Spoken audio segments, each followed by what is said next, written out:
I thought as a kid this was folklore or legend.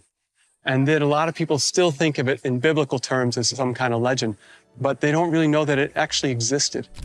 This tablet provides the first ever image of the real Tower of Babel. I'm really at the place where the tower stood. For centuries, the Tower of Babel has been one of history's greatest mysteries. Was it real?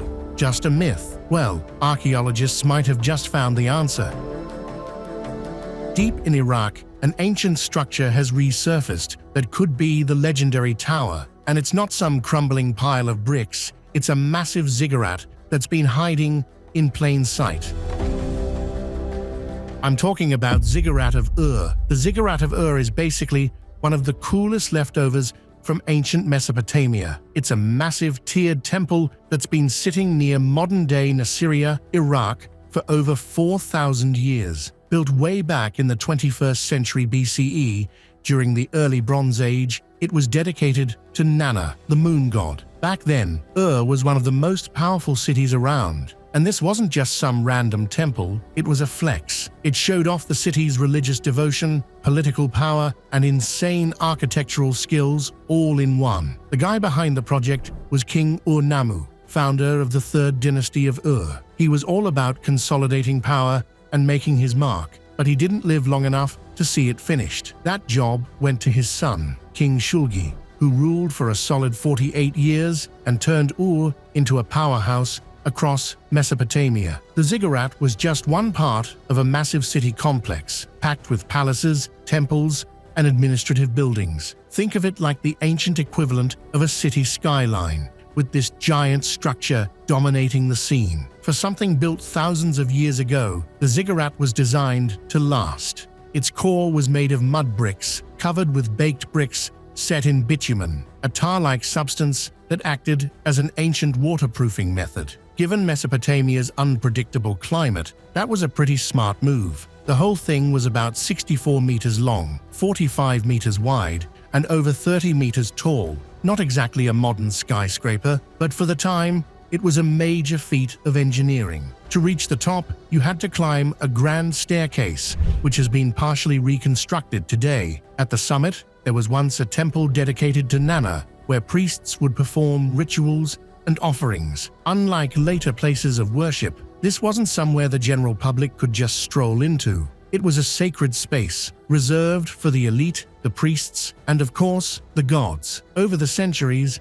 the ziggurat took a beating. By the 6th century BCE, long after Ur had lost its status as a major power, King Nabonidus of the Neo-Babylonian Empire decided to give it a facelift. He went all out, restoring it and adding more stages to turn it into a 7-tiered tower. Babylonian rulers at the time were really into linking themselves to past kings, and restoring ancient monuments was a great way to flex their connection to history. Fast forward to the 1920s and 30s, and British archaeologist Sir Leonard Woolley led digs that uncovered a lot of what we know about the ziggurat today. His work helped prove that this wasn't just an administrative building. It was a major religious site with deep cultural significance. Then, in the 1980s, Saddam Hussein ordered a partial reconstruction, fixing up the facade and grand staircase as part of a campaign to celebrate Iraq's ancient history. But the ziggurat didn't escape modern conflict. During the Gulf War in 1991, it took some damage from bullets and bombs. But ancient wonders aren't just limited to Mesopotamia. Some are perched high up in the mountains, defying gravity itself, like Paro Taktsang Monastery. Paro Taktsang, better known as the Tiger's Nest Monastery, is one of the most breathtaking and revered Buddhist sites in Bhutan. Perched dramatically on a cliffside in the Upper Paro Valley, it sits at around 3,100 meters above sea level, offering an absolutely stunning view of the surrounding mountains and forests. The location alone makes it feel like something out of a legend, and as it turns out, that's exactly what it is. The origins of Tiger's Nest trace back to the 8th century, when Guru Padmasambhava, also known as Guru Rinpoche, supposedly flew to this very spot on the back of a tigress. This wasn't just any ride. The tigress was believed to be a transformed disciple of his. Once he arrived, he meditated inside a cave here for what might be the most specific duration in history: 3 years, 3 months, 3 weeks, 3 days, and 3 hours. During this time, he subdued local deities and spirits, converting them to Buddhism. For centuries, the site remained a place of pilgrimage and meditation, but it wasn't until 1692 that it became the grand monastery we see today. Gyaltse Tenzin Rabge IV DC decided to build a monastery around the original meditation cave. It wasn't just a simple structure, it was an architectural marvel. The buildings seemed to cling to the sheer rock face, as if they were part of the mountain itself. The monastery complex consists of 4 main temples and several smaller residential quarters, all connected by stairways carved directly into the rock. The whole place is designed to blend seamlessly with its surroundings, creating the illusion that it naturally grew out of the cliffs. Balconies extend over the edge, giving visitors a panoramic view of the Paro Valley below. It's one of those places where every step feels like a mix of awe and vertigo. From the misty cliffs of Bhutan to the vibrant heart of India, sacred spaces come in all shapes and sizes. The Meenakshi Amman Temple, also called Arulmigu Meenakshi Sundareswara Temple, is one of the most breathtaking and historically rich temples in India. It sits in the heart of Madurai, Tamil Nadu, right on the southern bank of the Vaigai River. This isn't just any temple, it is a massive, vibrant, and deeply sacred space dedicated to goddess Meenakshi, a powerful form of Parvati, and her divine consort, Lord Sundareswara, a form of Shiva. The temple is not just a place of worship, it is an architectural masterpiece, a cultural icon, and an experience unlike any other. The origins of the temple stretch so far back that they are woven into ancient Tamil legends. References to Meenakshi Amman Temple appear in Tamil Sangam literature as early as the 6th century CE, meaning it has been a spiritual center for well over 1,000 years. Over time, different rulers expanded and enhanced it, with the biggest transformation happening during the Nayak dynasty in the 16th and 17th centuries. They poured immense effort into making the temple grander, adding the intricate carvings, massive towers, and elaborate corridors that still stand today. Covering around 15 acres, the temple complex is nothing short of enormous. One of its most striking features is its 14 towering gopurams, or gateway towers, each adorned with thousands of colorful sculptures depicting gods, goddesses, demons, celestial beings, and mythical creatures. These figures are not just decorative, they tell stories from Hindu scriptures, bringing legends to life through stone and paint. The tallest of these towers reaches about 170 feet into the sky, making it an unmissable landmark in Madurai. The sheer scale and detail of the artwork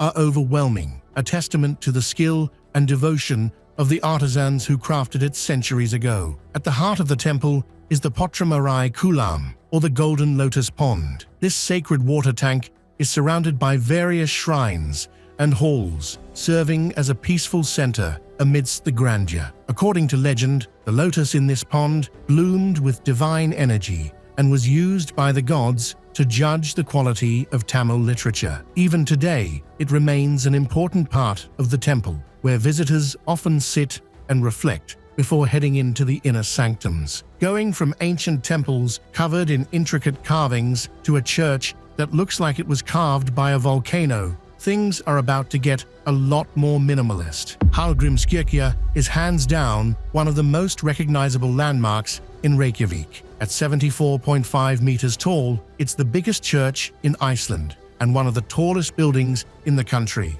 so you can pretty much see it from anywhere in the city. Whether you're wandering the streets of Reykjavik or flying in from the airport, it stands out like a giant stone rocket towering over everything around it. The church is named after Hallgrímur Pétursson, a famous Icelandic poet and clergyman from the 1600s, best known for writing the Passion hymns. The design, though, came centuries later, in 1937, when Iceland's state architect Guðjón Samúelsson came up with something completely different from your usual European church. Construction started in 1945, but thanks to Iceland's tough weather and the sheer scale of the project, it took over 40 years to finish. It wasn't officially completed until 1986, which is a ridiculously long time, but the final result was worth it. What makes Hallgrímskirkja so special is its design. Instead of modeling it after traditional cathedrals,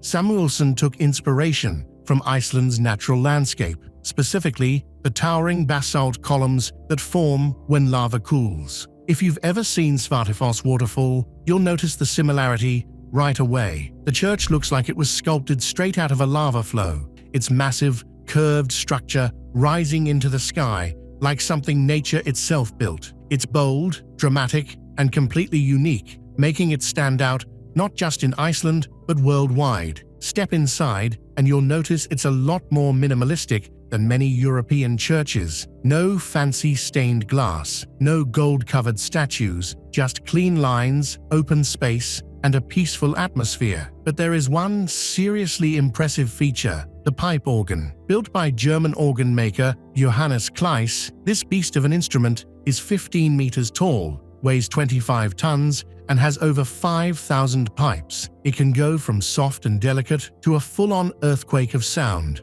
which is why the church isn't just used for religious services, but also for concerts. If you ever get the chance to hear the organ in action, it's an experience you won't forget. From a church inspired by lava to a temple that looks like a stone mountain of enlightenment, the journey continues. Borobudur is hands down one of the most incredible Buddhist monuments in the world, sitting right in the heart of central Java, Indonesia. This ancient temple isn't just a pile of old stones. It's a masterpiece of architecture and spirituality, packed with intricate carvings and hundreds of Buddha statues, all built way back in the 9th century during the Sailendra dynasty. But Borobudur isn't just about history. It's designed as a full-on spiritual journey, meant to guide visitors through different levels of Buddhist teachings as they climb toward enlightenment. The setting couldn't be more perfect. Borobudur sits between two massive volcanoes, Merapi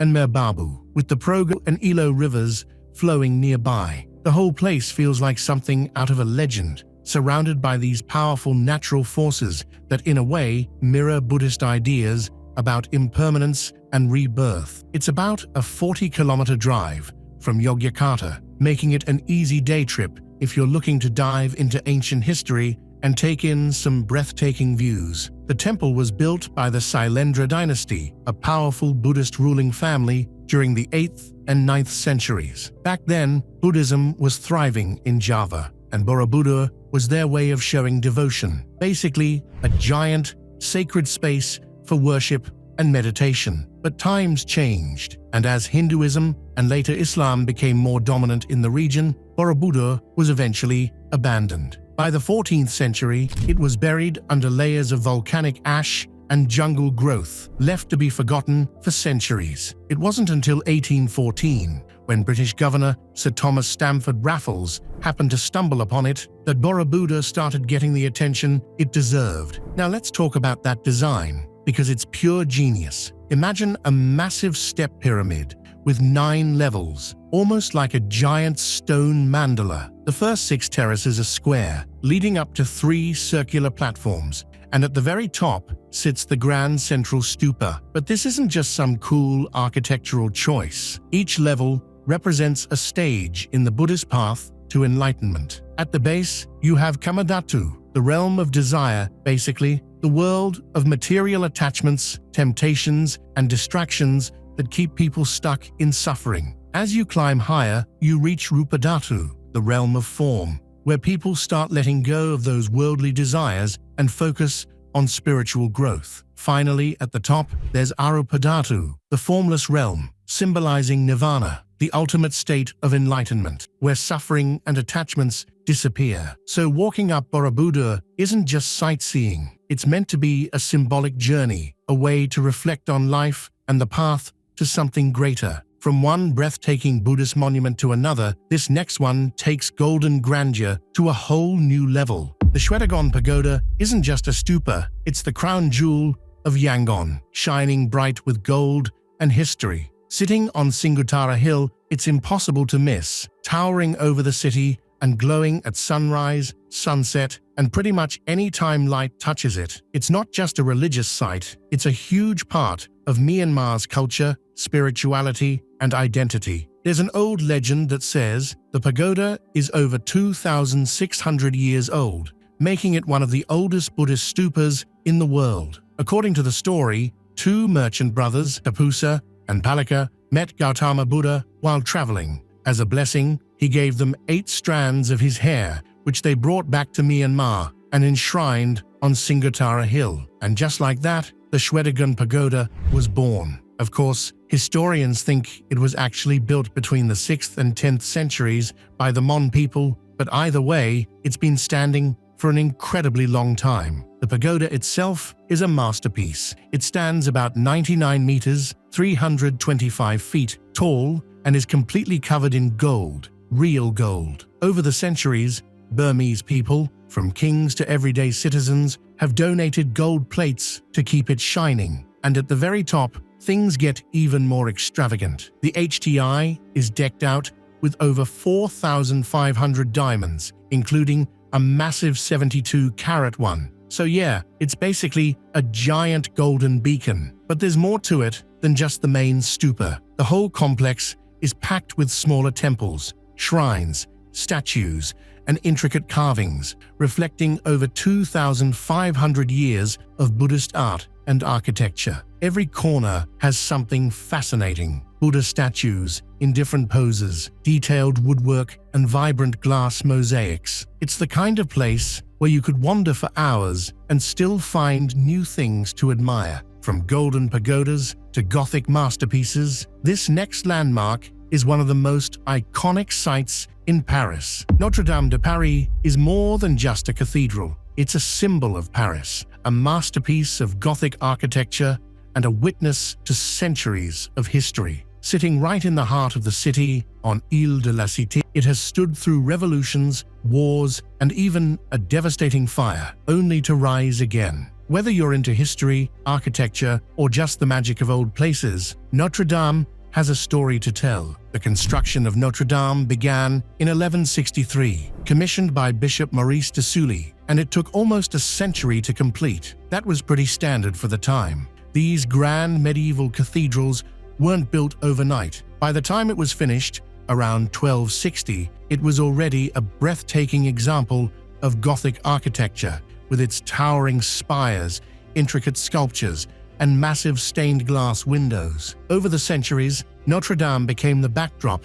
for some of France's biggest historical moments. But not all of them were glamorous. During the French Revolution in the 1790s, the cathedral suffered extensive damage. Revolutionaries, furious with the monarchy and the church's power, went on a rampage, destroying religious statues and even decapitating the figures of biblical kings on the facade. For a while, the cathedral was even repurposed as a warehouse. By the 19th century, Notre Dame was in serious disrepair, practically crumbling. But then Victor Hugo's novel Notre Dame de Paris came out in 1831, and people fell in love with the cathedral all over again. Hugo's story sparked a wave of public interest, and soon a full restoration project was launched, led by the architect Eugène Viollet-le-Duc. This was when the famous spire was added, the very same one that would be lost in the fire nearly 200 years later. Notre Dame is a textbook example of Gothic architecture. Those massive flying buttresses along the sides, they aren't just for show. They were an engineering breakthrough, supporting the cathedral's walls and allowing for its iconic tall windows. Inside, the ribbed vaults give the ceiling an airy, almost weightless feel despite the stone structure. And then there are the rose windows, enormous, intricately designed, stained glass masterpieces that filter colored light into the nave. The cathedral is also home to some of Christianity's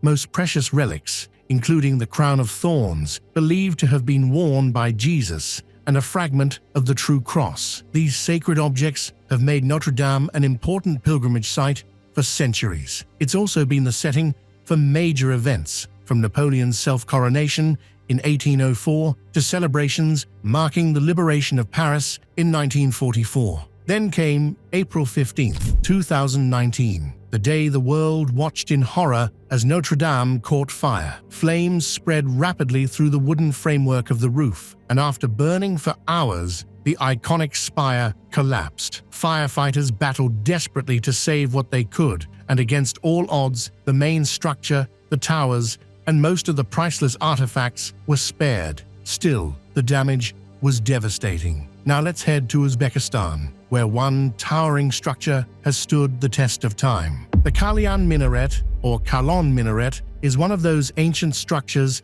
that instantly commands attention. Towering over Bukhara, Uzbekistan, this 900-year-old masterpiece has seen empires rise and fall, survived Mongol invasions, and even picked up a pretty terrifying nickname along the way. Built in 1127 by Muhammad Arslan Khan of the Karakhanid dynasty, it wasn't just meant to be a decorative piece. It played a central role in the religious and social life of the city. Standing at 45.6 meters tall, the minaret was the tallest structure in Central Asia when it was built, and honestly, it still dominates the skyline today. Its base is about 9 meters wide, gradually tapering to 6 meters at the top, giving it that elegant yet sturdy look. Made entirely of baked brick, it isn't just a simple tower. Every inch of it is decorated with intricate patterns and inscriptions in Kufic script. The detailing is incredibly precise, with the repeating geometric designs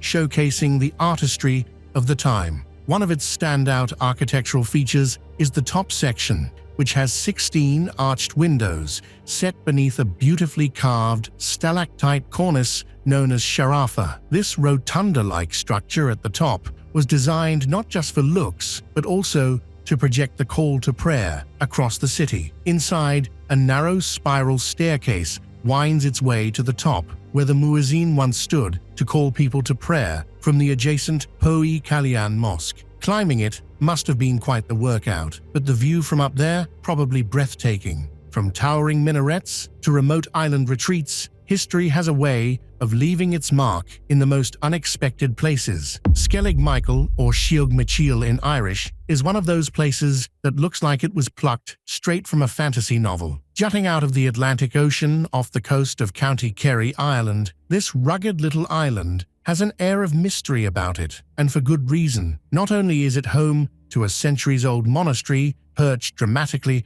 on its steep cliffs, but it has also survived Viking raids, wild weather, and the occasional Hollywood invasion. The island's story goes way back, somewhere between the 6th and 8th centuries. A group of Gaelic Christian monks decided this remote rock in the middle of the ocean was the perfect place to dedicate themselves to prayer and solitude. Whether they were looking for peace, a stronger connection to God, or just really didn't like people, they built an incredible monastery up on the cliffs. The first known mention of monastic life on Skellig Michael comes from the death of a monk named Suibne in the 8th century, proving that people really were toughing it out there over 1,000 years ago. But even the isolation of Skellig Michael couldn't keep trouble away forever. The Vikings, known for their love of raiding monasteries, showed up in 823 and again in 838, looting the settlement and even kidnapping the abbot, Eidgal, who tragically died of starvation in captivity. Despite these brutal attacks, the monks hung on for a few more centuries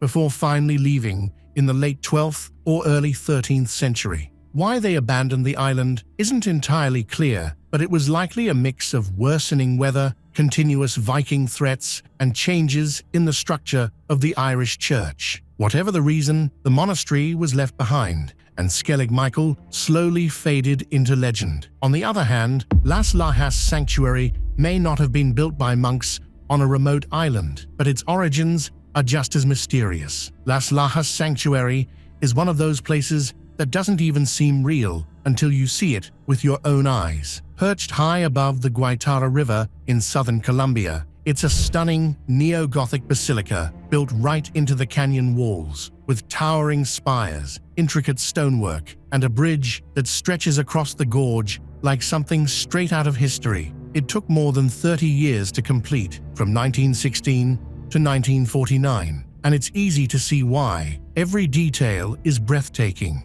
from the pointed arches to the way the whole structure blends into the rugged landscape. But what really makes it special is the legend that started it all. Back in 1754, a woman named Maria Meneses de Quiñones and her daughter Rosa were passing through the canyon when a storm rolled in. Looking for shelter, they huddled against the rocks, when suddenly, Rosa, who had been deaf and mute her entire life, started speaking. She told her mother that the Virgin Mary was calling her. Understandably, her mother was completely stunned, but things got even stranger when they discovered an image of the Virgin and Child imprinted on a stone slab nearby. No one could explain how it got there, and to this day, no paint, dye, or carving techniques have been identified. Word spread, and before long, pilgrims started showing up, hoping for miracles of their own. At first, there was only a small shrine, but over time, it kept growing. More and more people came, bringing offerings and building up the site little by little, until eventually, the grand basilica we see today was constructed.